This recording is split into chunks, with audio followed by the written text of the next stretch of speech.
Ito ang balita ngayon. Mainit, trending, pinag-uusapan sa social media. Mga kababayan, isang nakakagulat na development ang yumanig ngayon sa mundo ng politika.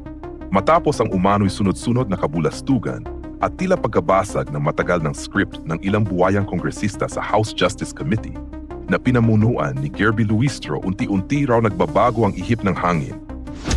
Ang dating matitinding galaw laban kay Sara Duterte ay tila humihina dahil ayon sa mga ulat, may ilang mambabatas na umano ang nagdadalawang isip at ang iba tahimik nang umaatras. Hindi lang yan, ang mga galawan umano ni na Antonio Carpio kasama ang palasyo at ang Office of the Ombudsman laban sa mga posibleng bumaliktad na kongresista ay tila nabubunyag na rin sa publiko. Pero bago ang lahat, kung bago ka pa lang sa aming channel, huwag kalimutang mag-like, subscribe at click ang notification bell para lagi kang updated sa mga mainit naming balita. At eto na nga, ayon sa kumpirmadong ulat at official post ni Trixie Cruz Angeles, isang under pressure na report mula sa One News at the Philippine Star ang muling nagbukas ng isyong ito. Nagpapaalala ito sa mga bulong-bulungan noong nakaraang linggo sa Quezon City, kung saan sinasabing nagkakaroon ng problema sa bilang ng boto para sa impeachment laban sa vice-presidente. Mula naman sa mga usap-usapan sa Agam Road, umuugong ang balita na posibleng hindi makuha ang kinakailangang 106 votes para sa impeachment case ni VP Sara Duterte. Dahil dito, sinasabing may matinding pressure na ipinapataw sa ilang kongresista upang tiyaking boboto sila pabor sa impeachment. Ang mas matindi pa, layunin umano nitong tuluyang sirain ang reputasyon ng vice-presidente sa mata ng publiko. At ayon sa mga dagdag na bulong, ito raw ay personal na hiling ni Ma'am Xi. Sila na raw ang bahala sa mainstream media at social media. Basta't ang mahalaga, ma-impeach si VP sa mababang kapulungan. At bahala na si Batman sa magiging laban sa Senado. Kung susuriin, malinaw na ito raw ay bahagi ng mas malawak na kampanya laban sa pamilyang Duterte gamit ang mga questionabling ebidensya. Kabilang na dito ang mga dokumento ni Antonio Trillanes IV na ilang beses nang na-debunk, pati na ang testimonya ng isang nakakulong na akusadong kidnapper na si Ramil Madriaga. Ang mas nakakabigla, ang lahat ng ito ay sinasabing may basbas umano mula sa pinakamataas na antas ng kapangyarihan. Si Ma'am Xi raw ang umano'y kumokontrol sa naratibo, sa mainstream media man o sa social media, upang masigurong may papasa ang impeachment sa Kamara, anuman ang kahinatnan nito sa Senado.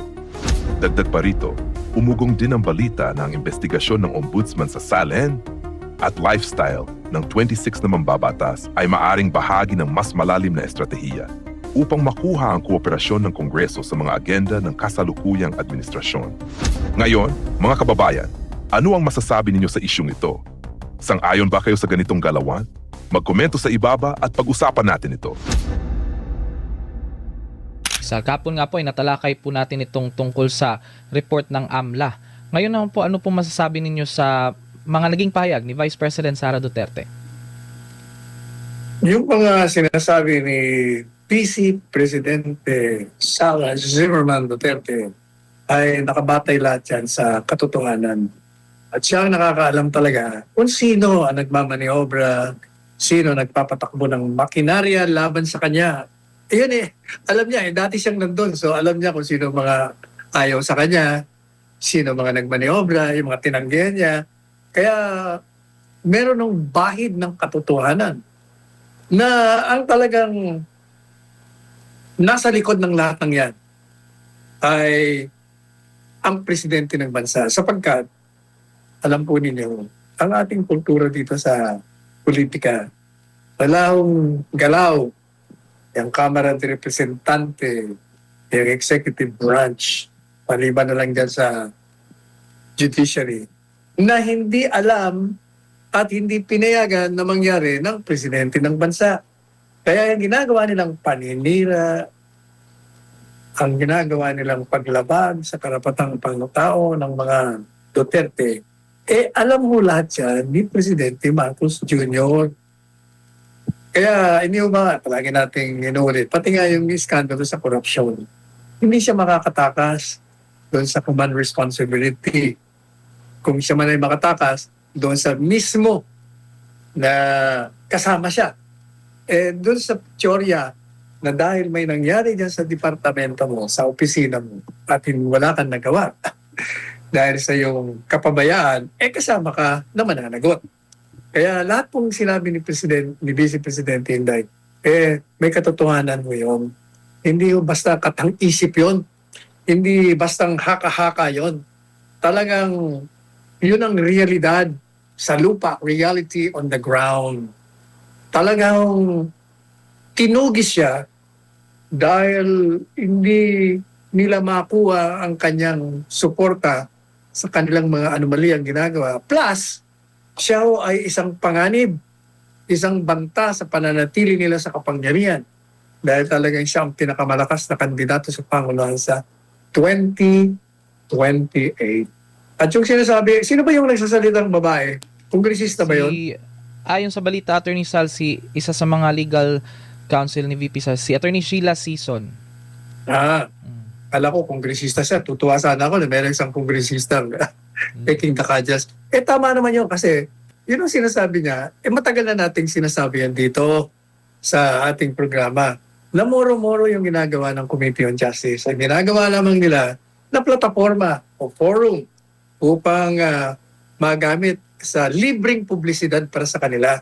Kasi yung Committee on Justice talagang wala akong kapangyarihan o karapatan na magdaos ng isang tinatawag nilang mini trial na ginawa nilang preliminary investigation na actualmente ginagawa na nga nila talagang mini trial.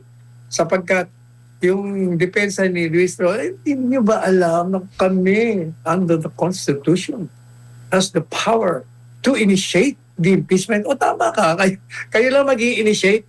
Hindi kayo magbibigay ng ebidensya para tulungan ng complainant to prove the complainant's case against VP Sara. Yan nga ang ginagawa nyo eh. So tama. Tama ang mga punto de vista ng mga abogado ni Inday Sara. Talagang niyayari nyo lang sa salitang kali. Niyayari nyo eh. Nilalapastangan nyo. Alam mo, gaya na sinabi ko lang. Ang labanan dito, propaganda. Kaya ginagawa nila talagang propagandang katakot-takot against Inday Sara. Pinapakita nila yung gaya ng sa Trillanes, 10 taon na. Isang dekada, 10 taon. Na yan ay unang nilabas niya nung nag-abogado kay Presidente Duterte sa BPI. Na na-prostrate siya doon. Kahit anong gawin niya, lumabas 16,000 lang. Paulitin ko, ito namang AMLA. Pinalitan nila yung direktor, yung pinaka-boss. Kasi hindi nila mapahinuhod sa gusto nila na i-validate yung mga sinasabi ni Trillanes. Kaya pumili sila ng isa at yun. At binabalidate nga. Pero alam niyo po yung validation. Ulitin natin yung validation as to the figures, tama yun in the sense. Tama lang yun kasi ang ginawa ninyo, mga bugoy kayo. Sino matotal nyo lahat ng transaksyon? Yung isang transaksyon, pinalabas yung magiging 4. Kaya kung yung transaksyon, hindi masabi ko sa iyo, 10 million deposit, magiging 4 yun. Magiging 40 million na agad sa 6 months na time deposit. Pag pinaulit-ulit mo yon na transaksyon gano'n, itong mga bugoy sa AMLA, sinusuma nila bawat transaksyon. The same amount yung involved doon. 10 million lang. Pero dahil kung paulit-ulit mong dinideposit yon, time deposit, sa loob ng 2 dekada, 20 taon, talaga magkakaroon ka nga ng bilyon. Yun ang katotohanan. Kaya huwag kayong magpapapaniwala. Talagang niyayari nila, sinisiraan nila ng gusto, pinopropaganda ng gusto. Kaya ang panlaban ho dyan, kontra-propaganda. Anong kontra-propaganda? Yan, pinapaliwanag ho natin. Itong programa natin, palaging nating pinapaliwanag ang katotohanan. Kung paano nila nakuha yung ganung conclusion, kung paano mali ang kanilang interpretasyon at misleading na tinatawag. Pinaniniwala nila. Hindi nila pinaliliwanag eh. Yan po ang katotohanan. Kaya tama si Inday Sara. Ayan. Meron pa isang issue, Attorney Sal, dahil yun nga, sinabi ni Vice President Sara Duterte na nagbago na itong kanyang travel plans matapos mag-issue ang Office of the President ng Travel Authority para sa kanya nito lang Miyerkules ng gabi. Kinumpirma ito ni Executive Secretary Ralph Recto na sakop ng Travel Authority yung biyahe ng ni VP Sara mula April 23 hanggang May 15 sa ilang bansa, kagaya na nga ng nabanggit po natin sa Netherlands, South Korea at Germany. Sa pahayag, nagpasalamat si VP Sara sa Office of the President, ngunit iginiit na nagbago na yung kanyang plano dahil sa pagdududa nga kung siya ay makakaalis ng bansa dahil sa late na pagbibigay ng Travel Authority. Ayon sa kanya, maghahain muli siya ng bagong request at umapela na mas maaga maipoproseso yung mga dokumento para maayos yung paghahanda niya sa biyahe. Binigyan din niya, attorney, na ang kahalagahan ng maayos at paghawak ng confidentiality ng mga sensitibong dokumento para sa kanyang seguridad. Sa tingin niyo po, Attorney Sal, meron nga talagang yung kutob siguro ni VP Sara, merong na namang gagawing panibagong issue laban sa kanya dahil nga late yung pag-aproba sa kanyang travel permit. Talagang sinadya nila yan. Sinadya nila na delayed ang approval to throw a monkey wrench dun sa kanyang mga biyahe. Siyempre, kung ikaw nakabili ng ticket on a particular day, pagkatapos yung approval mo, lilipad ka ng ibang araw, o di siyempre nagkaloko-loko na ang biyahe mo, di ba? Talagang sinasadya nila yun. Parang kontrahin siya, asarin siya, inisin siya, at sirain ang mga plano niya. O, pati yung pagbisita sa kanyang ama, sinira na nila. Talagang walang iya itong mga kalaban niya. Pero ganyan talaga, Inday Sara, ganyan talaga ang labanan. Nilalabanan ka sa black propaganda. Kaya ikaw, dapat white propaganda ka naman. Yan maasahan mo sa programa natin. Ayan. Kaya binago niya yung travel plans niya, Attorney Sal. Sa iba pang balita, Attorney Sal, hindi umano nararamdaman ni Pangulong Ferdinand Marcos Jr. na siya yung pinatutungkulan o yung sinisisi ni dating House Speaker Martin Romualdez sa issue naman ng command responsibility. Ito'y kaugnay ng umano'y mga anomalya sa pambansang budget. Ang iba pang pahayag ng Malacanang sa report ni Carcelyn Catarong.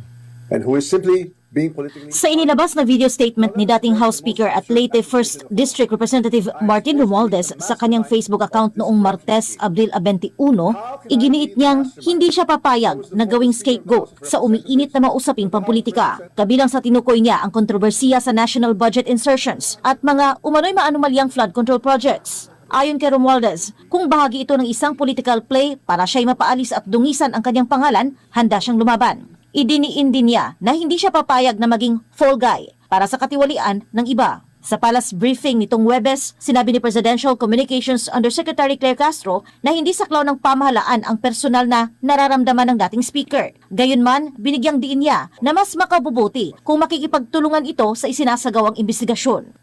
Kung ano po ang nararamdaman ni dating Speaker Martin Romualdez ay hindi po natin ito saklaw.